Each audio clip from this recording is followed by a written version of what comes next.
Indiana's near total abortion ban was supposed to go into effect Tuesday, but is on hold again after the ACLU of Indiana filed a rehearing petition. But that will likely only delay the implementation of the ban, which the state Supreme Court ruled last month did not violate Indiana's constitution. The delays have only added to confusion over the ban, which was signed by the governor last summer. Benta Boutier reports. We must lead into the majority, pro-choice movement that has deep roots and broad appeal. A crowd gathered outside the Monroe County Courthouse Monday night, joining statewide protests of the near-total abortion ban, just hours before it was set to take effect. And we know the majority of Hoosiers want access to abortion care. We can defeat this. Yeah. We can. There are more of us. It harkened back to the demonstrations last year when Indiana became the first state to pass one. Between September of 2022 and today I feel like the energy was similar, but maybe even a little bit more because people have already lived through 1 week of a ban. The state Supreme Court ruled in June that the ban didn't violate Indiana's constitution, which meant it would go into effect August 1st. That is, until the ACLU filed its petition, which the state court must now address. But for Marchbank, Indiana's ban is effectively in place, as Planned Parenthood and other clinics no longer perform abortions in the state. So it's not like they would suddenly be able to start today or tomorrow. All Options Pregnancy Resource Center was quiet Tuesday morning, receiving no new requests to help fund abortions. Marchbank says it normally funds 20 people a day and communicates with 20 to 40 people.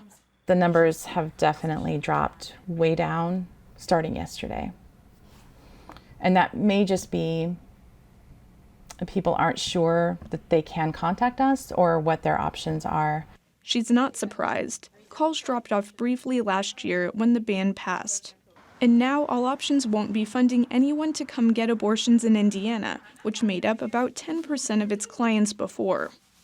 The last year was busy, though, with nearly 3 times the call volume seen previously. A client did call from a clinic that morning. It hadn't received All Options' voucher to pay for their abortion, even though Marchbank's email shows she sent it to the clinic on the 28th. Hopefully they will be able to find that in their email. I'm going to call the clinic as well. It's just ringing. Gracias por llamar a Alamo Women's Clinic. Estamos ocupados en la otra línea ayudando a los pacientes. This is increasingly common, Marchbank says, as out-of-state clinics take on more clients. Marchbank's noticed an increased urgency from clients. Even after we say, there are clinics available to you, we can help, it's okay, there's still kind of the response of, but I don't know how I'm going to pay for it. And like, that's okay, we will worry about the money, but you have to get an appointment first. But I can't find an appointment anywhere. And that has sort of been the common thread for hundreds of people who have contacted us this month. That was the point of the ban, Democratic Senator Shelley Yoder says, and the exemption if a pregnant person's serious health or life are at risk leaves too much room for interpretation. A bill that is really intended to control people will innately have questions and cause confusion and chaos, because the intent was to confuse and control. That's part of the ACLU of Indiana's rehearing petition filed Monday. Shruti Rana, an IU legal expert on human rights, says the court's ruling protects the right to abortion when the pregnant person's life is at risk or there's a serious health risk. That's different from the ban's language, which says a pregnant person can obtain an abortion where it's necessary to prevent death or a serious risk of substantial or irreversible physical impairment of a major bodily function. Those are two different phrases. It's unclear how they interact. I would also note that the language that's in the Indiana abortion ban is not a medical term. It's not a legal term. Which makes it hard for medical and legal professionals to determine what that means. She says the court can choose to do a few things: deny the petition without addressing its question, address it in the rehearing and resolve some of the ambiguity. It could punt the ACLU's question to another court or forum, or it could modify the pause on the ban. She added petitions for rehearing are common, but the stakes in this case are high. Doctors usually don't wait and let a patient's condition deteriorate. They try to intervene at the first moment. I think one way of interpreting what we're seeing from the Supreme Court is that the Supreme Court is uncomfortable with reducing the right to privacy so far that a woman doesn't have a right to preserve her own life.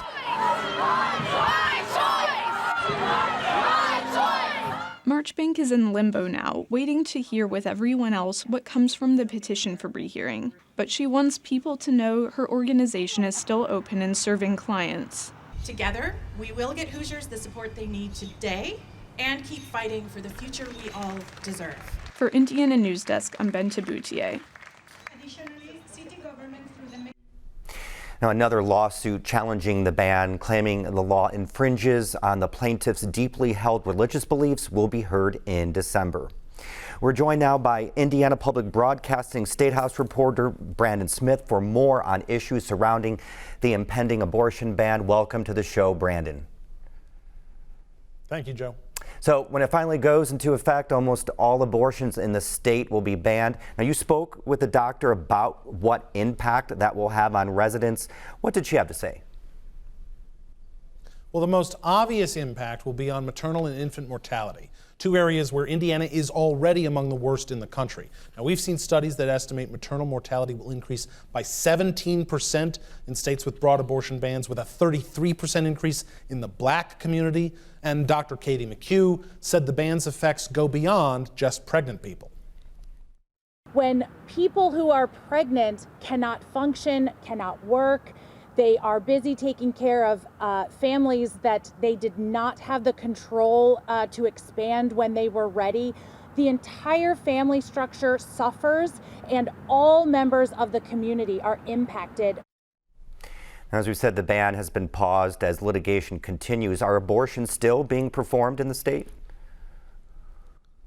For the most part, no, they're not. While the ban is still on hold for the moment as we tape this, that could change just about any minute now.